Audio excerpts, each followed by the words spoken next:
Mm.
Mm.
Well, Dina, he may have had emergency surgery. He's not answering.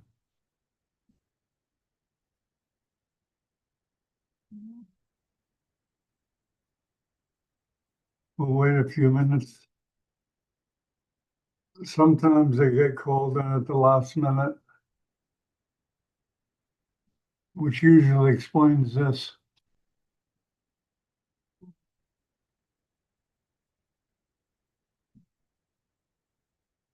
Did you get the link okay, Dina?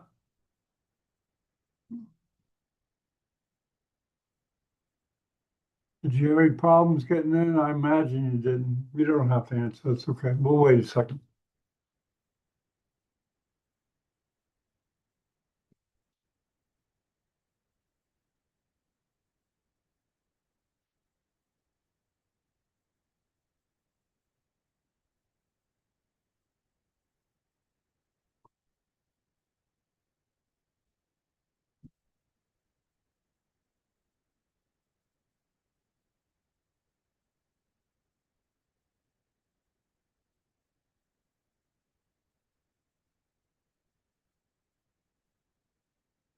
Neither of them is here. Wow.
Well, another person came, so they must have get in okay.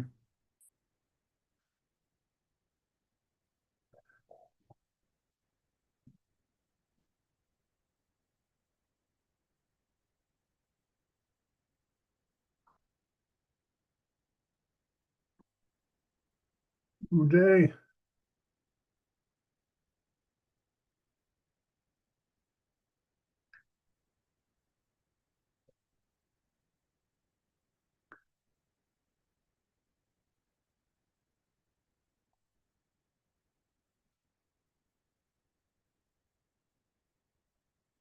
Good day, Uday. Uh, Good morning, sir. Good Just logged morning. in. We're still awaiting for Yeah. our friends to come. And maybe a few minutes later.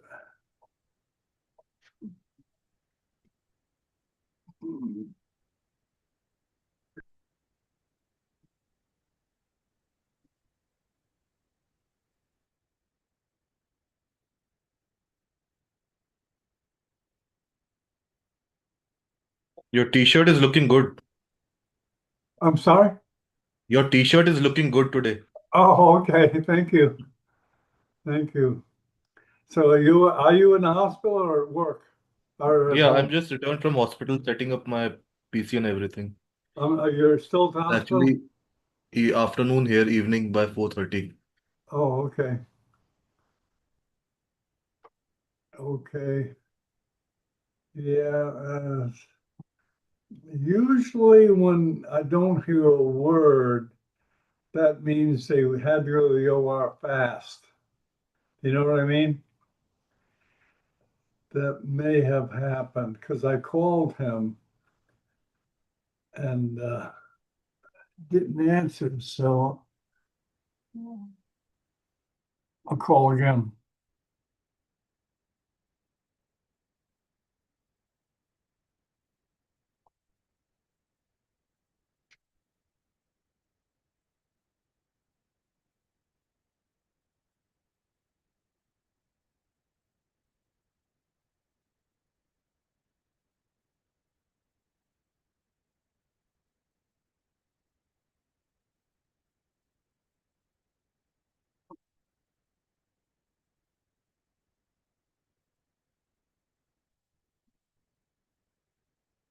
Either that or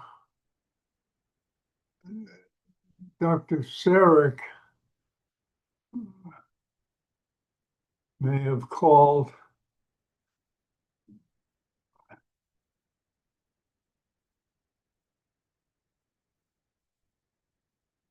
Hey, we'll wait a few minutes.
Just called and no answer.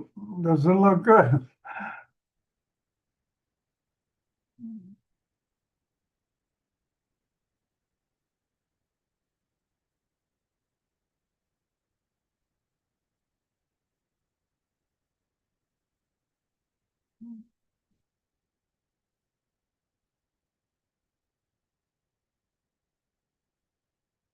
No, I think he didn't hear from his speaker because he hasn't come in either. Usually one or the other comes in. So it doesn't look good, Uday. Yeah, Usually there's at least the speaker comes, but he's not coming. So I think something may have happened with the speaker. I'll wait a few minutes. So no hospital tonight? No, no, I'll have to go if there's an emergency or stroke or any other case. Like I told you, I'm doing this fellowship now. And now where are you doing a fellowship in stroke, right? Yeah, endovascular neurosurgery. Endovascular Uh, neurosurgery. a different hospital or the same hospital? It's a private hospital, and it's a good hospital in like in the center of Delhi, Saket. Really good. So you got a lot of work. Yeah, there's a lot of new procedures we are learning there, like venous sinus stenting and coil embolization, stroke, adapt techniques, Oh, so you get a lot of you get retinoblastoma, a lot of intraarterial experience. A therapy. lot of experience. You're Yes, busy, right? the faculty there is good. Yeah. They are we have good cases. It's not a names hospital, right? No, it's Max Saket.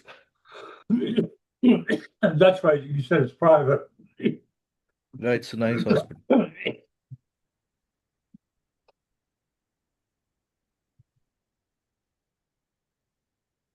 And you get a lot of experience on your own. They let you operate by yourself? Yeah, I they I do get my hands on and I get to assist and do cases. That's why I chose it, and it is a good place.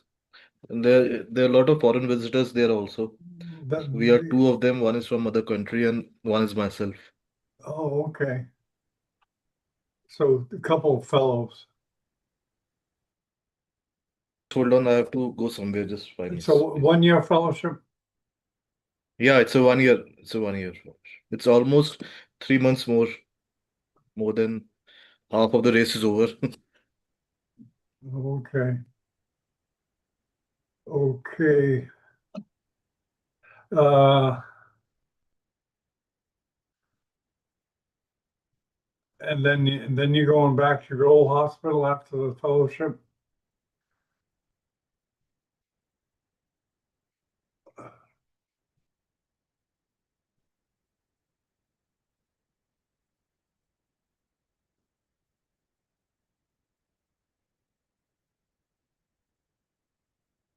Okay, Uday, I think I'm going to have to call it because if the speaker was here, it'd be different, but he's not here either. So I think he probably had something going on because usually the speaker will show up.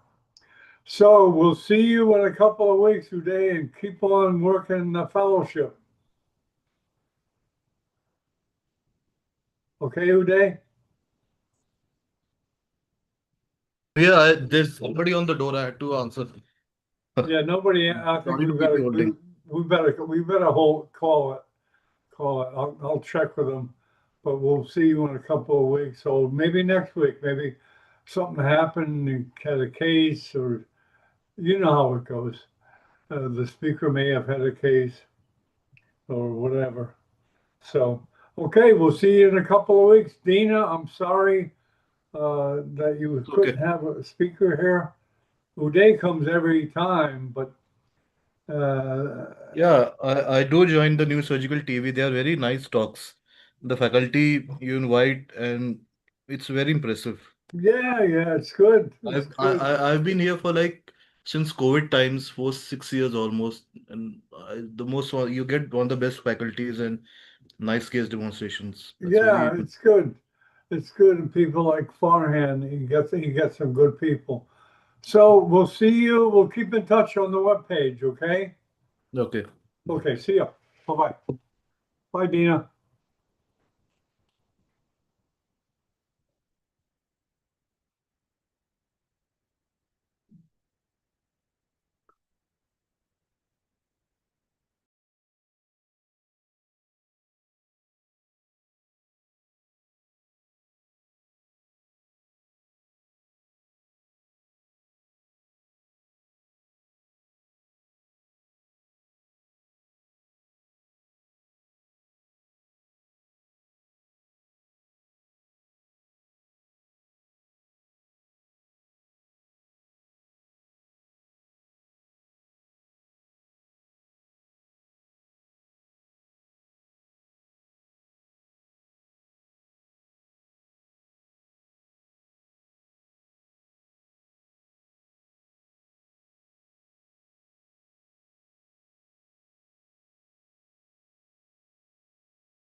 Oh, Dana, we're gonna have the conference. He's coming.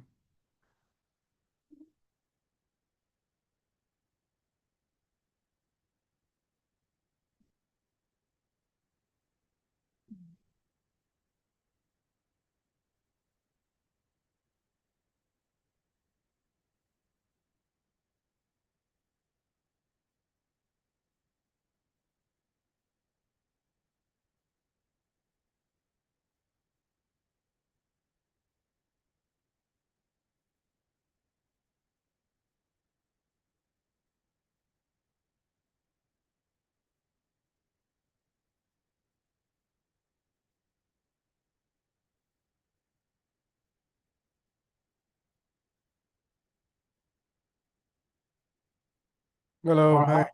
Farhan, how you doing? Hi, I'm good. How are you? I think he was having, I don't know if he had the link. I just sent him the link. Okay. Let me just see.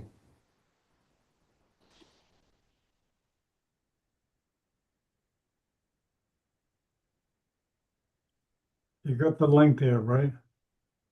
Yeah,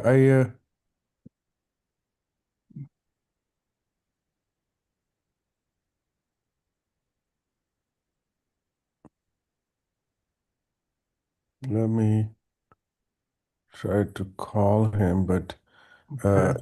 just messaged me like 5 minutes ago and then I sent him the link, so it doesn't look like he's seen it, but I'll call him. Give me a second.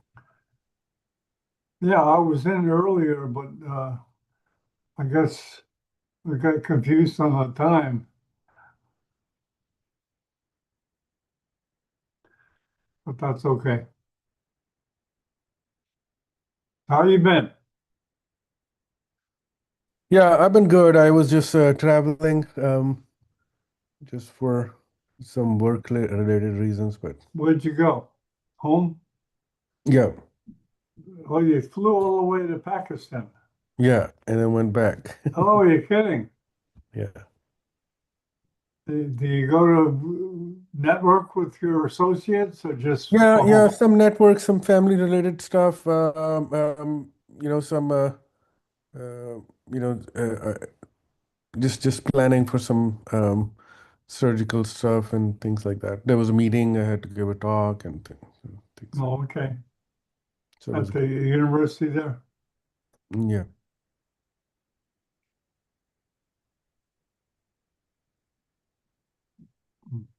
Mm. Is he answering? Yeah, yeah, he said he's trying to join, so just wait, give him a few more minutes. Okay. Oh, here he is. You see him? Okay, great. Yeah, it's He's we joining have a now. couple of minutes, so this is good. Yeah, we're yeah, we have a couple of minutes. Yeah, we'll get more people. Yeah. So, Rick, good day.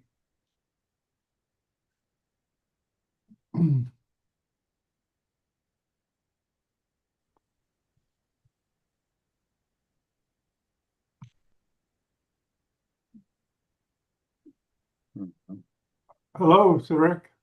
Hello. We start in 1 minute, okay? Okay, thank you. How you been?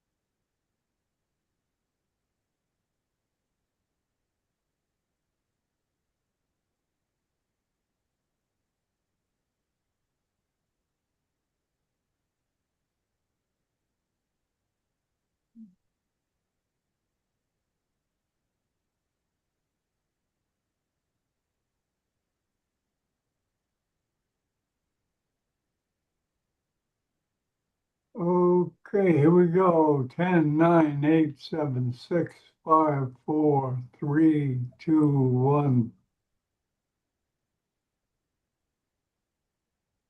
Good day, this is Dr. John Bennett broadcasting from Miami Beach. We have another in Farhan Siddiq's NCV channel with Sarik Dewey Senbi, and I'll let Farhan introduce him.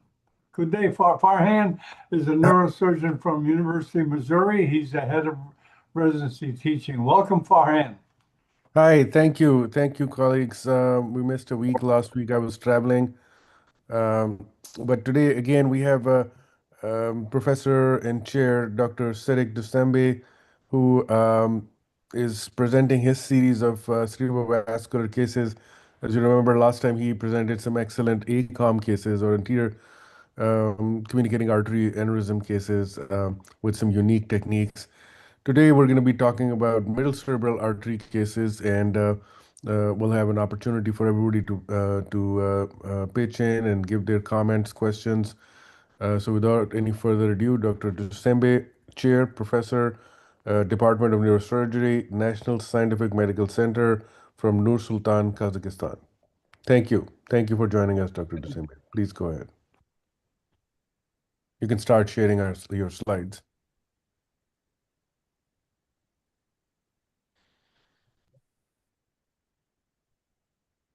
Okay, you want to make it larger? So put it on presentation mode, please. There we go, perfect. Thank you so much for giving me such an opportunity to present my experience in the middle cerebral artery aneurysm clipping techniques. So today I mainly focused on techniques. Maybe I have some patients who operated in China, so I don't have some radiographic follow-up examination results, but I have videos. I present mainly focused on aneurysm techniques. So I want to talk a little bit about the background. The incidence of cerebral aneurysm is reported to be 1 to 5% in general population. So MCA aneurysm is not saccular aneurysm, not MCA aneurysm. Saccular aneurysm accounts for 80 to 90% in subarachnoid hemorrhage. So middle cerebral aneurysm accounts for approximately 14 to 20% of all intracranial aneurysms. Among unruptured intracranial aneurysms, they make up even higher proportion, maybe ranging from 29 to 41.4%. So what is the clinical impact and the complication of MCA aneurysm? So MCA aneurysm, once ruptured, it can cause intracerebral hematoma. When an MCA aneurysm ruptures, it has a high tendency of bleed directly into the brain tissue. So nearly 50% of rupture cause an intraparenchymal hematoma, mostly within the temporal lobe. So giant aneurysms, the MCA bifurcation is a frequent site for giant aneurysms, diameter more than 25 millimeter, accounting for about 35% of all giant intracranial aneurysms. Common symptoms. So ruptures cause sudden subarachnoid hemorrhage. So everybody knows the severe headache inexpressed in whole life, and the unruptured or large aneurysms can cause seizure, mass effect, or focal neurological deficit due to compressed brain tissue. So treatment modalities. So treatment is mainly microsurgery in our practice at my center, but maybe some other centers may choose endovascular treatment as a method of choice for majority of MCA aneurysms. So I have a couple of cases to illustrate how to clip an unruptured or ruptured MCA aneurysms. I have one patient, male, 27 years, complaining severe headache for 2 days. Hand has grade 3, diagnosed with left MCA bifurcation aneurysm. Operative technique is left pterineal approach. So this is a rupture case, 2 days after subarachnoid hemorrhage. You can see on the left side, you can see small hematoma and the subarachnoid hemorrhage extending to the pre-mesencephalic system and the internal carotid system. So after at my hospital, we can perform emergency CTA. So emergency CTA showed a fusiform-like aneurysm on the left MCA bifurcation. So the size also looks more than 6.78 millimeter in size. So this case is for clipping technique. One is bypass. So bypass means you can make a big aneurysm, complex aneurysm to simple, easy clipping aneurysm. So it's one of the most used techniques in MCA aneurysm. So bypass first and then clip reconstruction. So I will show the before clipping this ruptured cases, we should prepare the internal carotid artery, proximal opening of the Sylvian feature, and then I am exposing the MCA aneurysm and performing an STA MCA 2-branch bypass. You can see I am clipping temporarily both proximal and the distal part of the MCA branch, and then heparinization, washing, and then end-to-end anastomosis like performing. So end-to-end from M2 to M2 branch to STA is good choose because it is the diameter is comparable. You can see end-to-end anastomosis first. So release the clip so the patient does not have ischemic changes. So next one is clips aneurysm. You can see now aneurysm is only have one branch. So I clips aneurysm. So before, when you clipping the aneurysm, you can pre-clipping. This is not the permanent. So I also place an clip here. I will place another clip here to make the ruptured aneurysm to unruptured aneurysm. So I removed the temporary clipping. And I am trying. I am also using a long clip to make this aneurysm to unruptured aneurysm. So I removed the temporary clip. And then I am reconstructing the aneurysm. You can see the aneurysm is going around. So if you clip this aneurysm directly, it will compromise the blood flow of the M1. So after trying several straight clips, at last I choose one fenestrated clip, and then I make a reconstruction. You can see here. So through the fenestration window, I place another straight clip. So this fenestrating clip is parallel to the M1, and this is perpendicular to the window. So I clip this aneurysm. So I am removing the pre-clipping clip.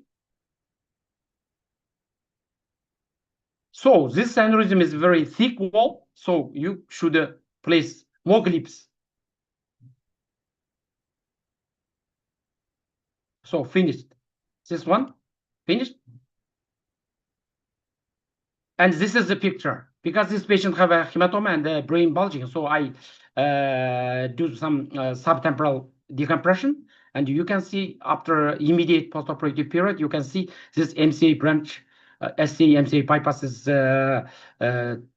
patent, and this the patient is saved. So this is the first one. And the second patient is a female patient with 34 years old, complaining severe headache for 9 days. So this is a subacute stage of SUC, and Hante has grade 2. So this patient diagnosed left MCA bifurcation aneurysm also, but this is not bifurcation aneurysm. It is a M1 aneurysm, actually. It is located posterior to the M1. You can see M1. This is a bifurcation. This is the M1. This aneurysm is behind the M1. So it's the posterior wall M1 aneurysm. So this is also a difficult case for endovascular coiling because the afraid maybe occludes perforators. So gentle section of perforators. How to preserve the perforator on M1. So this is another technique we use in this surgery. I am just dissecting the proximal portion of CVM feature. After opening the carotid system, I forward it towards the M1 and I clip it.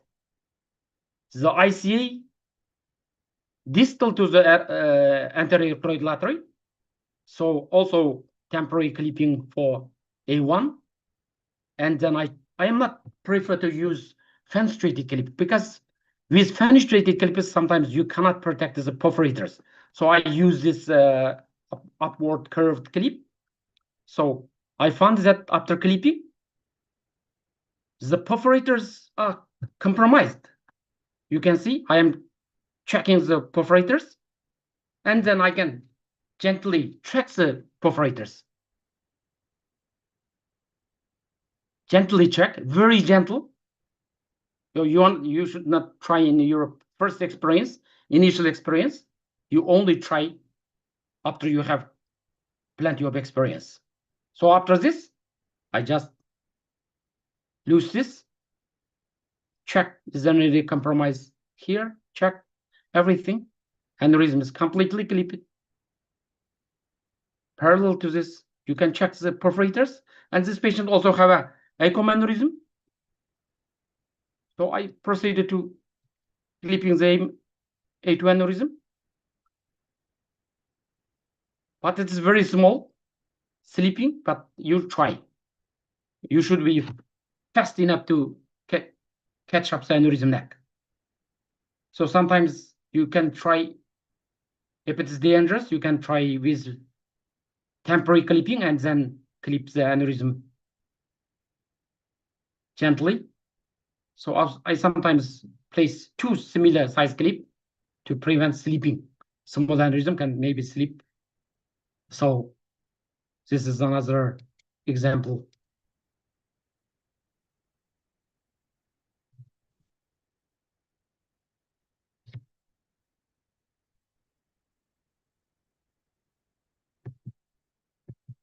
So this is after postoperative, immediate postoperative CTA. You can see this aneurysm is clipped. You can see the aneurysm is very good. And this perforators are seen very well. This patient doesn't have any ischemic changes postoperatively. So I have another two videos. Can I share some videos because I cannot upload these videos directly. So can I try this? Sure, yeah. Share however it's possible. I can share. Yeah. So I close this.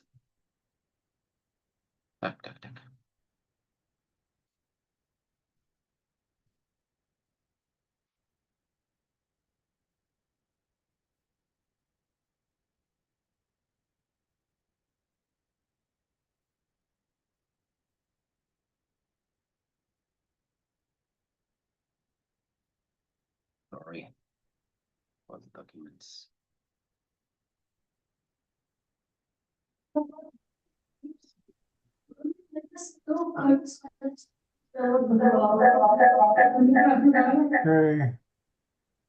You doing okay, sir? Did you lose the Okay. screen? Well, try to re-post it. So I will try complex this.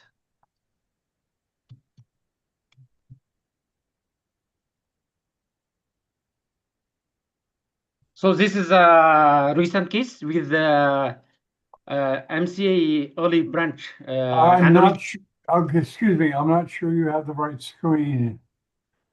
You see the screen you're showing, right? Can you see this screen? Yeah, you Video. can see it now. See the screen right now? That's what we're showing. But We- it looks like you haven't opened your presentation. Open your content, open your lecture. No, I think John, he's sharing the video outside the lecture, but Yes, uh, yes, yes, yes. yeah. So Yes, also Sarah, what you need to do is stop sharing, then then do the screen share again, and share the video specifically yes, I because am shares the video now. right now Okay, we're seeing all of your videos. yeah, take his advice. Get off the screen share. Get off it. There you go. Now start again. Start again. Okay. Open the video. John, can you mute this? Bhatti? Thank you. Okay. No, you need to go right to the video. You're going to the Zoom. No, that's wrong. That's wrong. No. Start again. Start again. Okay. You got, is that the video you want? Stop sharing. Yeah, stop sharing. Okay. You were I- sharing it, but you're not sharing it now. Okay. There you go. Now play the video. It's a video, correct? Video. Yes. Yeah, play it now. Yeah, Play. we're seeing your screen, so let's play the video. Let's see what happens. Sure. Yeah, I think he's opened the video now. Go ahead, open the video, and now open it up. There, play it. All right, Okay, now we're there seeing you it. go. There you go. Is it okay? There we go. Yeah, it's okay now. Oh, thank you so much. Here we present the aneurysm wall traction technique. So this is an MC olive branch aneurysm. I am dissecting the proximal portion of Sylvian feature. So special attention paid to the preservation of the veins, not only artery, preservation of the veins. I will show all the case. Gentle dissection.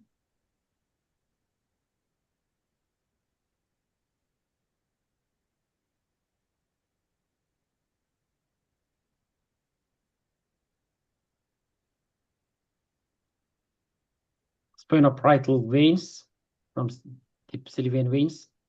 You should preserve.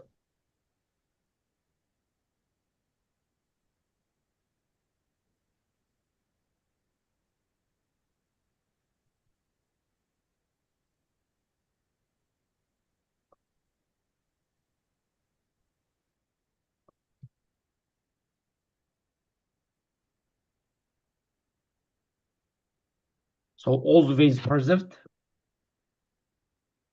You can see.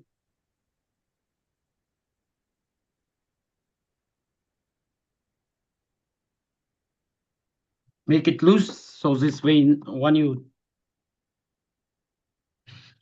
tracking the brain, you will not lose the vein. So I open up the M1, but there's no aneurysms here.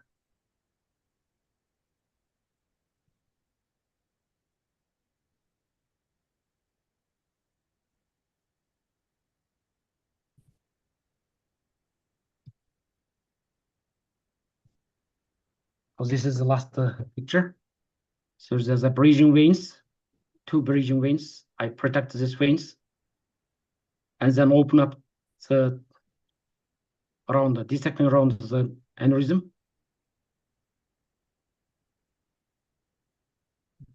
So you can see this aneurysm here.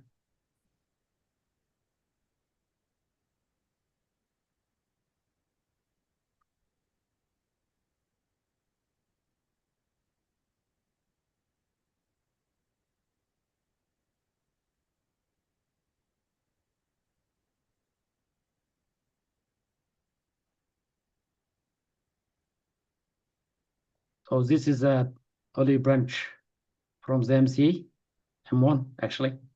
This is an aneurysm. It looks like a small aneurysm, but it is quite big.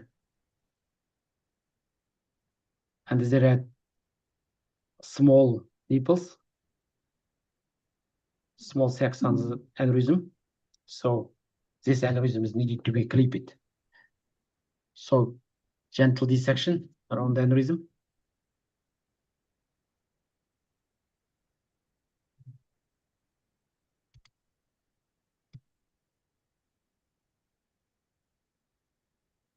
So I am trying to clip this aneurysm with one upward mini clip.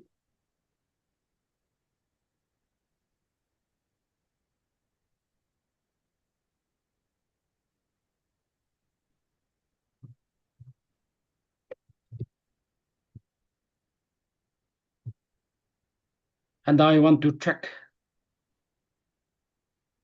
here. We found the aneurysm, still residual aneurysm here. But if you want to more clip, you can compromise this vessel. So we use our gentle traction technique. You can see.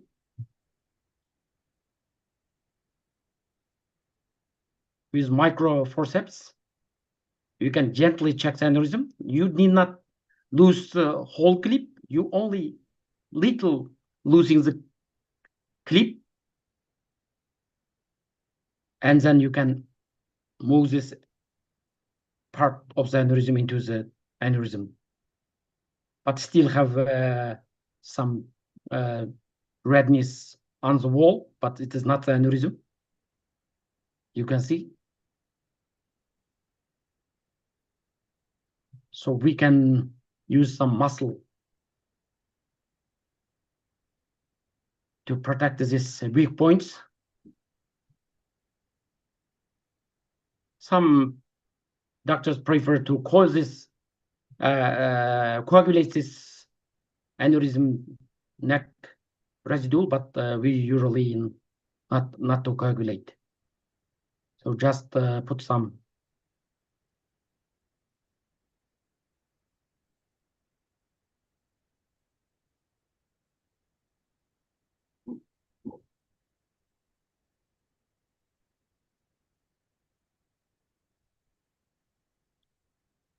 hemostasis, and then we put some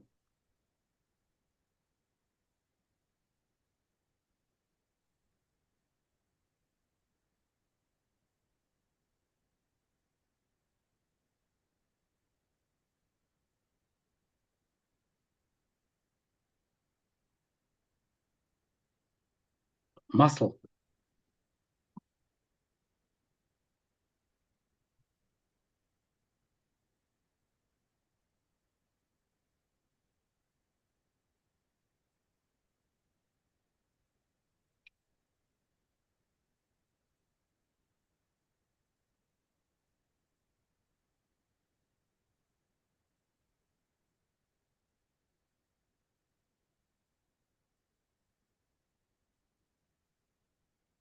So this vessel is patent.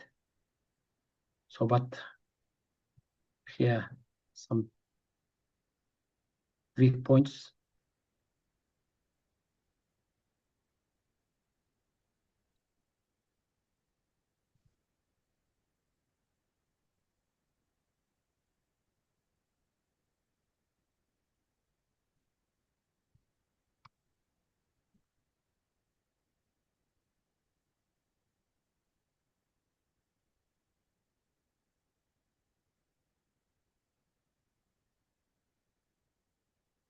So this is the final portion. So we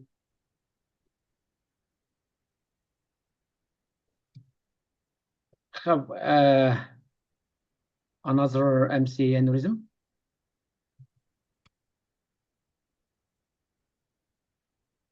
So stop sharing. Share this.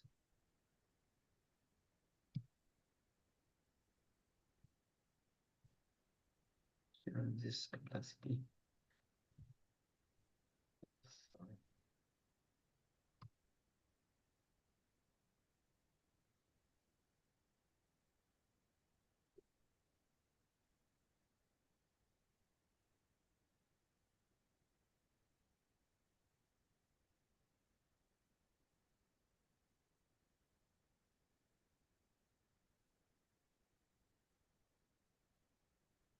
This is another ruptured MC aneurysm, but in chronic phase. So there's a lot of adherence around the aneurysm sac. So dissection, sharp dissection is preferred.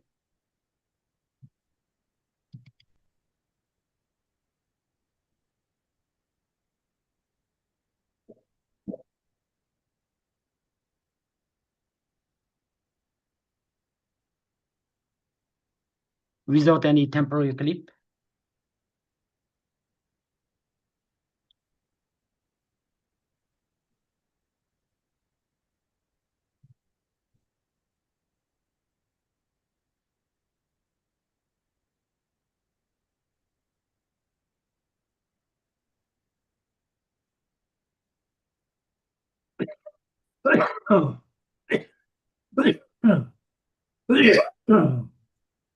Just simple clipping of the aneurysm.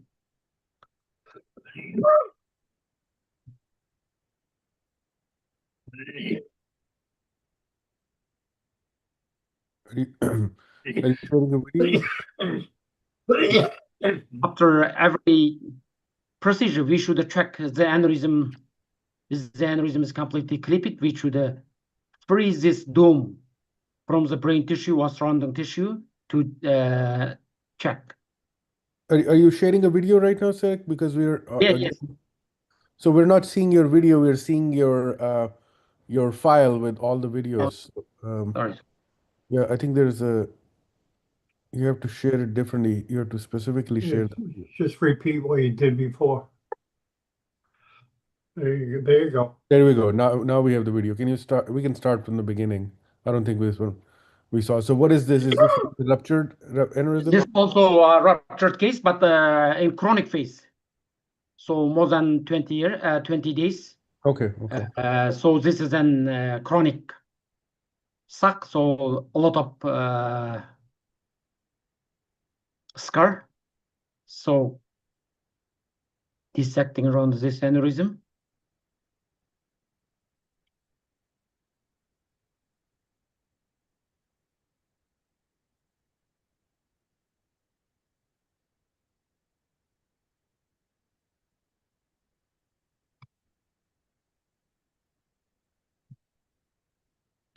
After dissecting the aneurysm, I clip this aneurysm.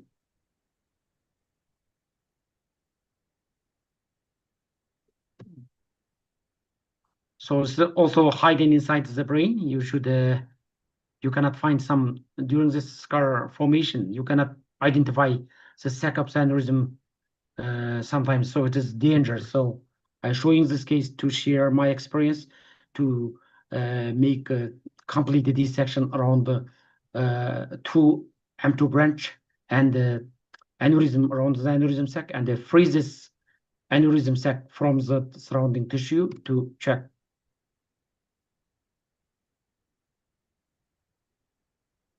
So this is only another clip to strengthen because this aneurysm is very thick wall. So I tried to clip this place more clip to strengthen the occlusion of the aneurysm sac. So you should place this clips parallel to the sylvian feature. So we have maybe another one.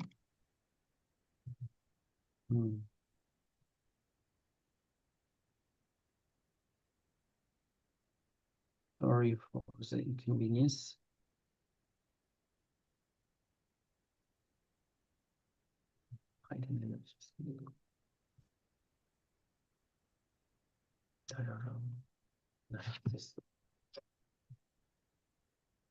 This is, can you see this screen? Oh, you're going back to the, Yeah. We're not seeing your video, but seeing the full video files. Yeah. there you go, you're back to the screen. That's good. Good. Yeah, just go to the video, play the video. How should is the video? Whoop, whoop, you're going somewhere else. You're not playing the video. It's a Sorry. beautiful background. Go to the video again.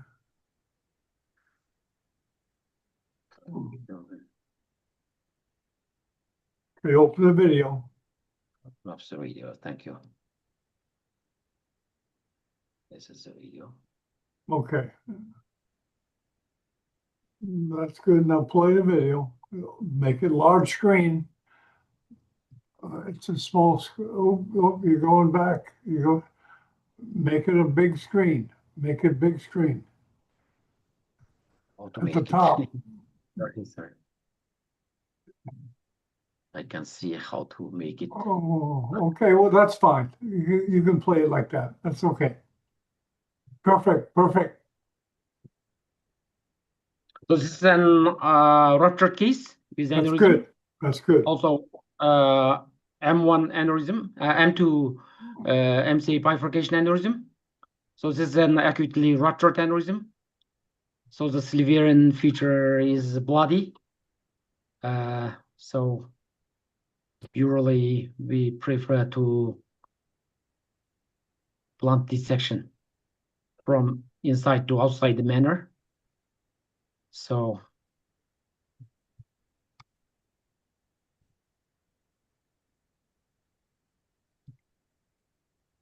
now we're approaching the aneurysm. So aneurysm is hiding inside the front lobe. So I want to show in this technique, we want to show how to clip this kind of hidden aneurysms. So we don't have any temporary clips, but we expose only the neck of the aneurysm. So we need not dissect the dome, we only expose the neck. So first, but we prepare the M1 for temporary clipping if it ruptured. So you should, before the surgery, you should plan what kind of clip you should use maybe intraoperatively. So we choose one straight clip. So it's pre-clipping. That's a permanent one, last one. We clip to prevent it bleeding. So there's some veins losing. So there's no aneurysm ruptured. So we clip this aneurysm, but we should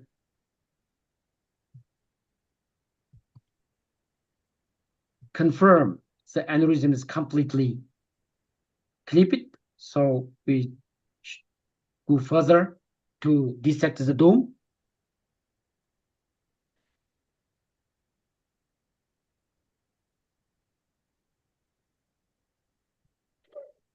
So I am dissecting the dome from the surrounding brain tissue.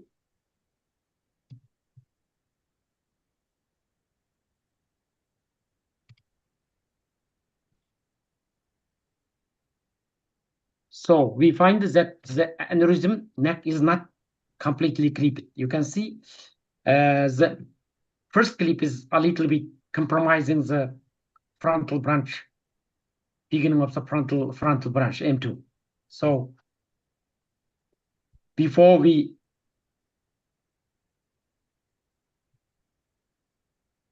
reclipping this aneurysm, we should place an temporary clip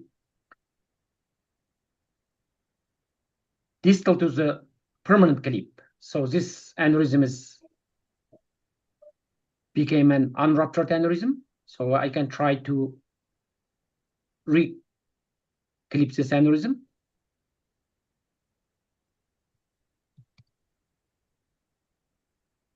So now it is reclipped.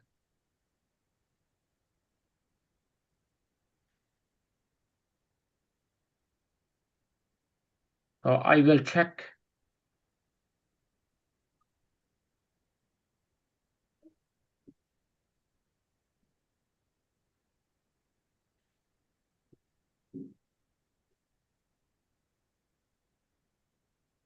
make it clean.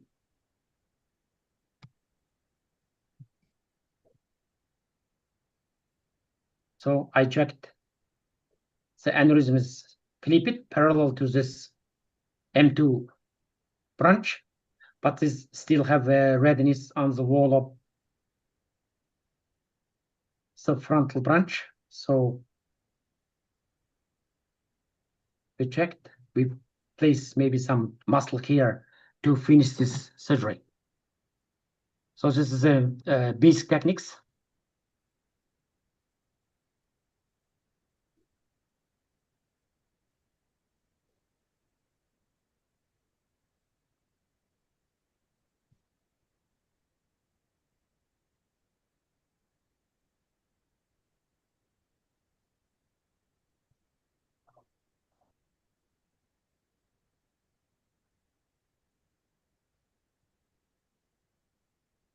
Because we use usually ventricular puncture before emergency surgery to reduce intracranial pressure. Because if you go directly to the internal carotid system, maybe you can, especially hidden aneurysms can rupture. So we usually not prefer to do subfrontal CSF release. So we prefer to do ventricular puncture to drain during the surgery. So after finish this surgery, we remove it during the surgery. So this is the last case. I will share again my PowerPoint.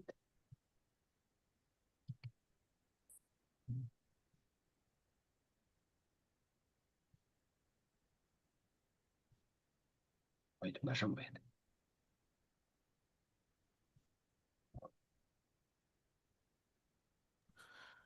All right. Well, thank you for sharing all these cases. This was really wonderful. A lot of very complex cases, actually. Um, can you share with us a little bit about your preoperative planning? Do you get angiograms or do you operate based on CT angiograms only? In emergency cases in China, we usually prefer to use CTA only because on emergency cases, CTA is provide sufficient information for clipping. But some maybe some complicated aneurysms like I showed the fusiform type of aneurysm which needs bypass. We needed to perform angiography to visualize the collaterals and the MC, STA branches. Is it suitable for bypass surgery? So that is our choice. Okay. Yeah, I think the quality of your CT angiograms are really great. Sometimes we have difficulty getting this great quality CT angiograms, but I do think that CTA, both modalities have some, different type of benefit. CTA definitely has a benefit of showing all the vasculature and then showing the relationship with the skull base, so you can pre-planning, you can in your mind think how deep the aneurysm is going to be and what the bony relationships are that you need to resect to obtain the exposure. So I think it definitely has a lot of value. Sometimes I rely on both modalities. We kind of tend to get angiograms because we have we have IR. Well, we get both CTA and angiogram because we have IR technology available at any point, any time of the day. So that's the advantage. And I do my own angiograms, but we have our teams available so we can get those angiograms at any time whenever the patient comes. So I think that's one advantage, but it's a different mindset when you're operating only based on CTA versus only angiogram, particularly in ACOM aneurysms, because angiogram will only show you one side, but it won't show you the flow from the other side. So for those who rely on angiogram, they have to keep that in mind. And similarly, CT angiogram is a snapshot in time, so it lacks the flow dynamics into the aneurysm. So there, of course, more information is always better.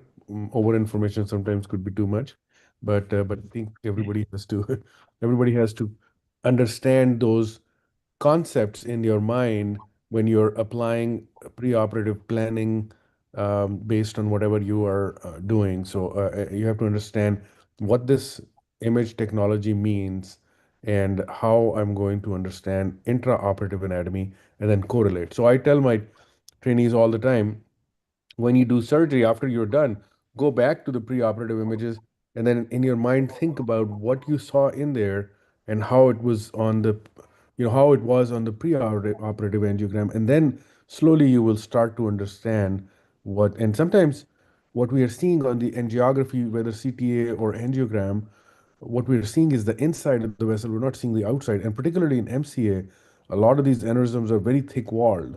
So you go in there and you find, oh my God, the aneurysm is much bigger than I thought. It's because we're not actually seeing the wall of the aneurysm in these modalities. We're only seeing the flow inside. So I think those things are very important. And I really liked your video that where you applied multiple clips because, especially with the giant thrombose aneurysms or thick wall aneurysms, I worry a lot when I put a aneurysm clip on. If I put it too close, that thrombus or the wall thickness inside can squeeze into the parent vessel and cause a stroke. And that has happened before. It's not a theoretical thing. It happens. So I usually put clips very gently, and sometimes I start distally and then slowly bring the clip towards the neck and put multiple clips so that even if you do one clip and it looks like aneurysm is gone, you still have to believe that there's going to be some leak somewhere, because a lot of times you will, the wall inside is not regular. There'll be thin parts of the aneurysm wall and thick parts. And when they put the clip on, the thick part will keep the clip open in a way that the thin part is still filling. So you have to carefully inspect the entire aneurysm from all sides. And of course, it's challenging because a lot of those aneurysms are big aneurysms. So manipulating the aneurysm is difficult. But I think all of those things have to be considered. That was a very good clipping case. So. And then the bypass case was a very challenging case, I think. That was, I don't know, many people would have done it very differently. In our community, a lot of people would say treat this with the flow diverting endovascular technique, which I think is a reasonable thing. But at the end of the day, there is, a good surgical technique with bypass and curing the aneurysm, in my mind, has higher long-term success rate versus endovascular. And I also find a lot of people, and I do endovascular too, but in my practice, I have now started to step away from emergent flow diverter aneurysms in ruptured cases. In unruptured cases, you have a lot of room. You can do a lot of things, and if it doesn't work, you can figure out a different strategy.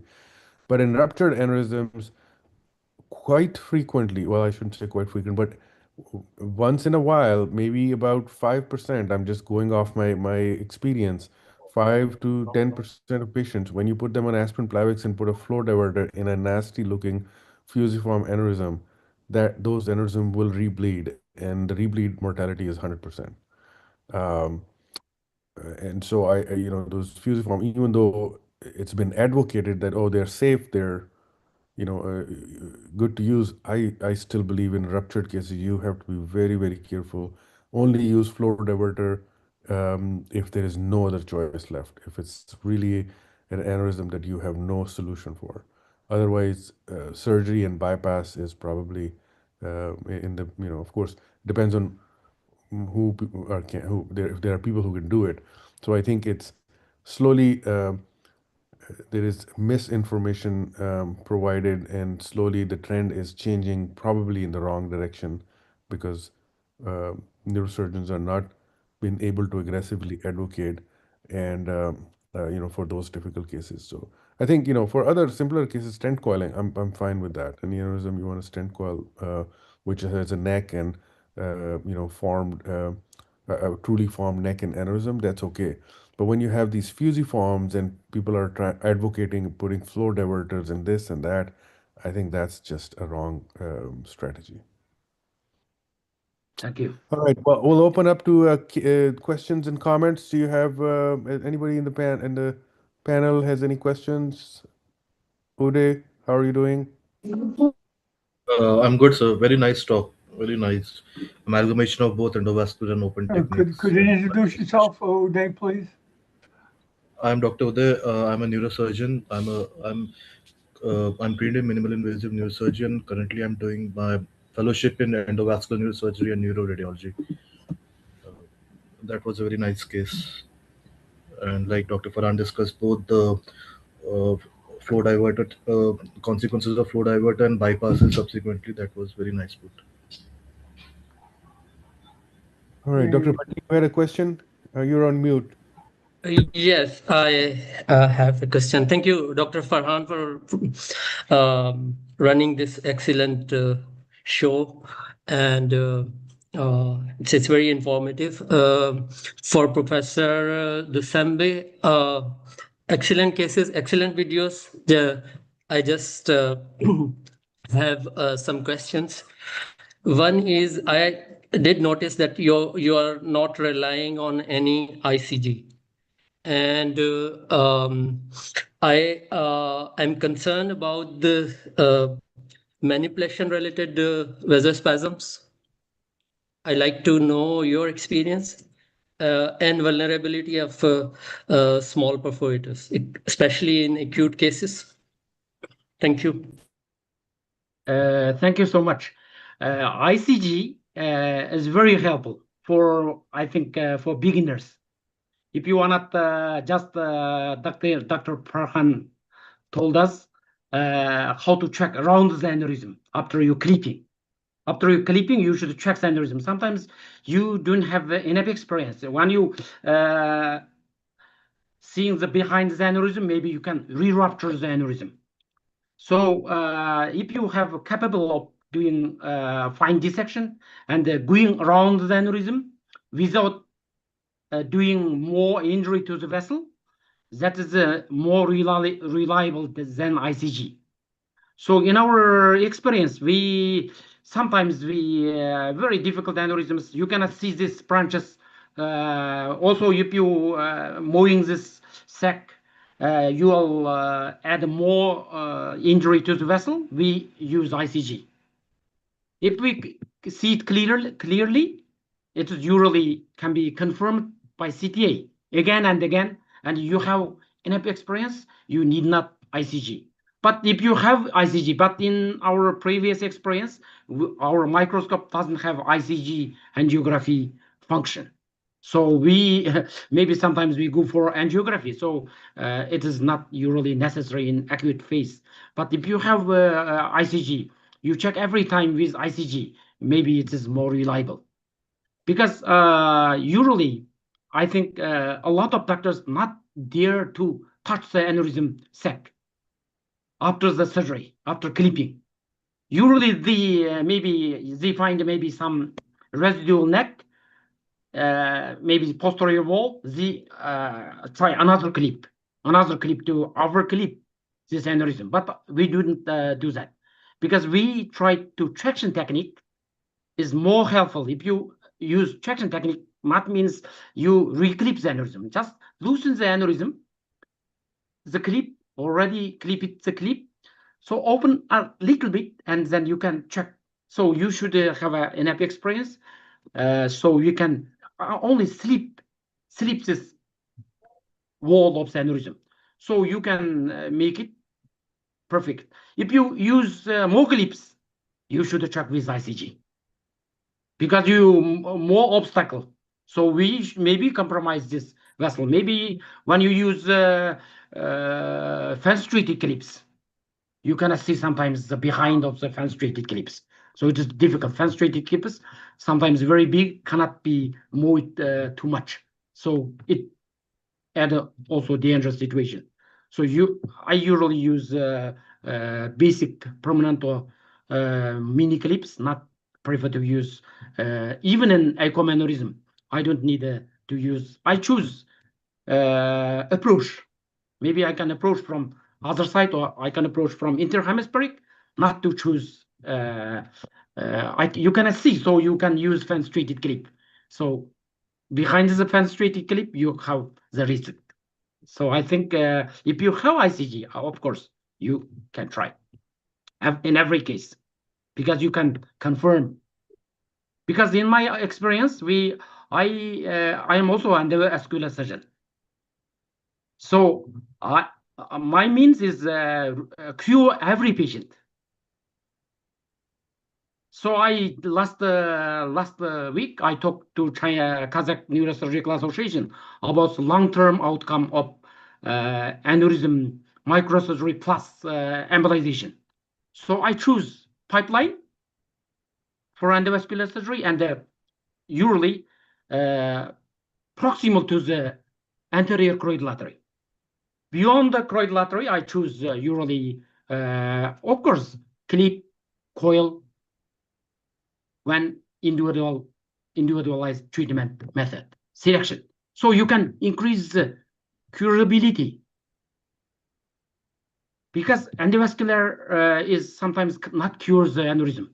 They only cannot stop the aneurysm growth, only make the aneurysm stable for some time. So you should follow up a long time. But aneurysm clipping, sometimes very permanent. So it is less than 3% of recurrence rate. So we try in simple cases. PUCOM aneurysm is sometimes only one clip. MC aneurysms, we try to clip it permanently, cure it permanently. So why I choose a lot of techniques. Today I chose only technique, not my case, because we have plenty of cases. I have performed 4,000 aneurysm in China in acute stage, only with microsurgery. After I came to Kazakhstan, I also performed the endovascular. But we found that endovascular pipeline is perfect for paraclonic or sometimes PUCOM aneurysms, very perfect. Yeah. Almost 97% of cure rate after 6 months follow-up. Yeah. Only I have more than 60 cases, and only one case with have some residual neck, another case have a restenosis. Other cases are cured. So I think proper selection of the method to increase the cure rate of the aneurysm is very important. Yeah. So, yeah, good discussion. So, Dr. Bhatti, to answer your question, maybe to some degree, of course, there is no clear answer to this question. For the vasospasm, particularly in young patients, younger than the age of 55, I always use at the end of the surgery, I always use papaverine soaked gel foams and bathe the vessels in papaverine. If that's not available, I may use verapamil, but typically we have papaverine available. I know a lot of places don't have papaverine and it's very expensive, so it's verapamil is another substitute to that. If you're manipulating vessels, you do get spasm, and that could sometimes be, your surgery may look great, but the spasm could create worse outcomes. So you really have to be careful about that. From in terms of the imaging, I typically I like to do intraoperative some form of checking and evaluation.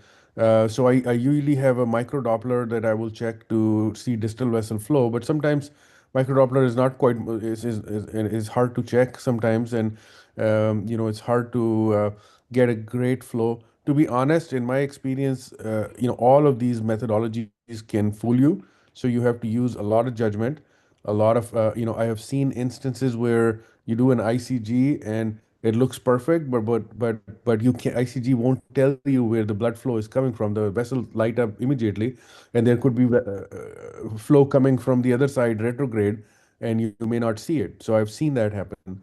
I have a case. If I find it someday, I could show you. It looks ICG looks perfect, and we were doing an MCA aneurysm case, and after putting the clip in, a couple minutes or a minute later, patient had some blood pressure fluctuations, and we checked the ICG. Everything looked great, and I took the clip off, and everything.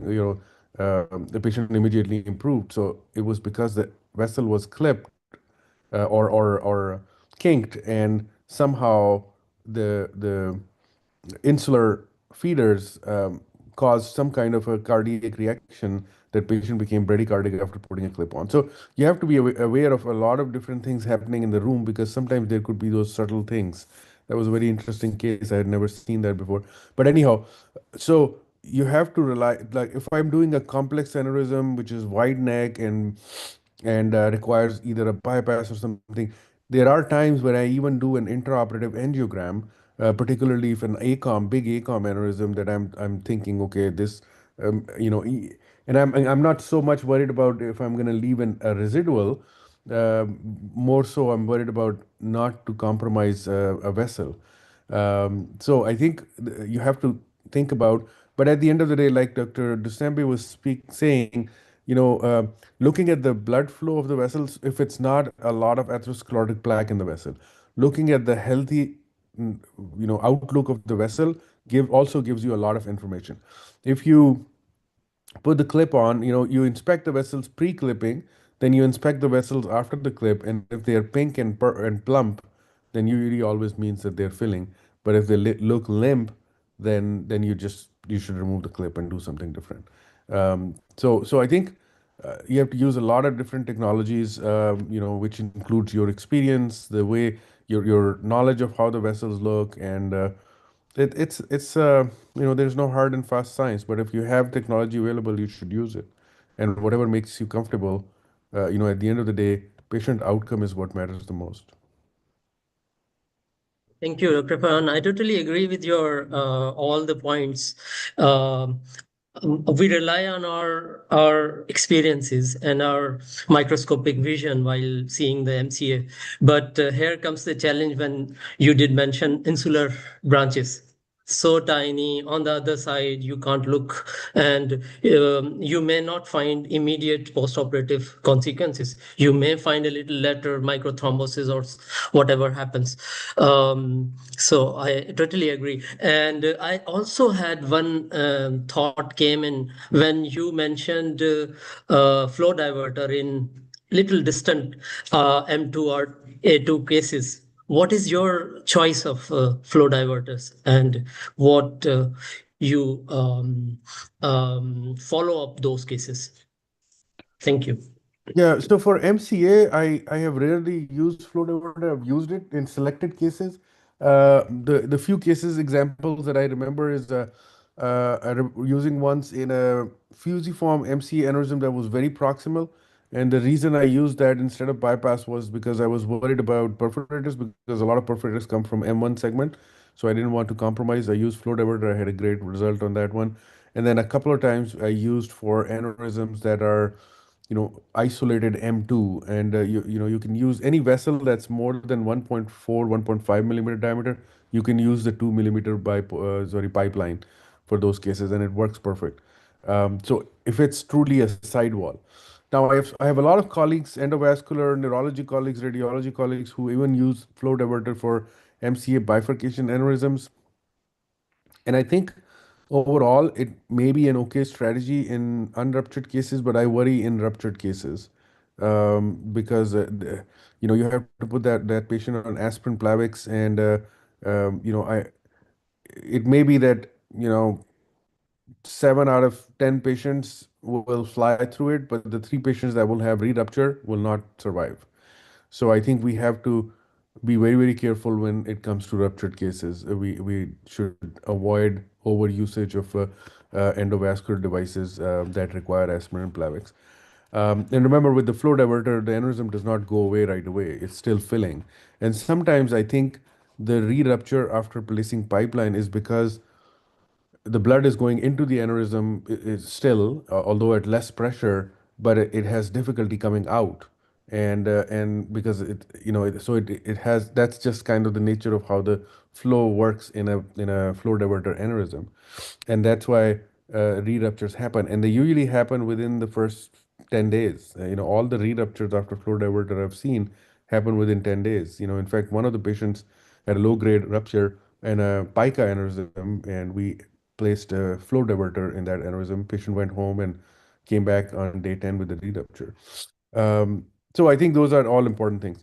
Uday asked a question recommending PRU. Yeah, so I always check PRU, and I tend to keep. Now again, there's a lot of theories about PRU. Nobody really knows whether it truly depicts the Plavix function. You know, some people even go up to the level of genetic testing, but that obviously is too expensive and difficult to do sometimes. So I follow PRU all the time. I follow a range between 60 to 200 or 180. It's hard to maintain that range. In a ruptured case, I worry a lot if I have to convert somebody to Brilinta. Brilinta is very aggressive. So all of those things are I have to keep in my mind. Um, I would use those only in cases where I can adjunct with a coil.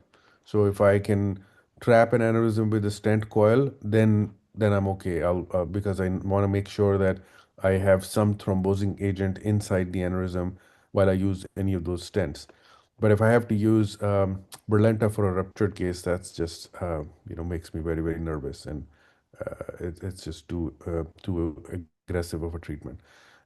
Aspirin, Plavix may be somewhat better, but hard to know exactly who are the Plavix responders. PRU is a good indicator. It's not 100%. We tried TUG for a while. Sorry, not TUG. What's the other one? But anyhow, so there are some other um, Plavix assay markers that you could check, and we tried some of those, but they are also not very reflective of Plavix assay. So PRU, to my understanding, is probably the most accurate assessment available at this point, though not perfect. Okay, Uday has another question. Uday, go ahead. No question. Oh, That was okay, a very, sorry. Okay, it was a clap. No, thank you, sir. whole question. All right. Okay, Well, thank you, everybody. This was a very informative, interactive session. We should have more of these. Next week or next in a couple of weeks, I'll try to bring in some more cases. Hopefully, we have a very enthusiastic speaker and probably one of my favorite speakers for AVM. I will try to bring him here also in this channel, and maybe we'll have some difficult and complex cases and some other expert opinions about AVMs. So stay tuned. Thank you for okay, joining. thank you, Farhan, for putting it together. Thank you, Sarik and Atta and Uday for coming, and we'll see you in a couple of weeks. Have a great day, guys. Thank you so much.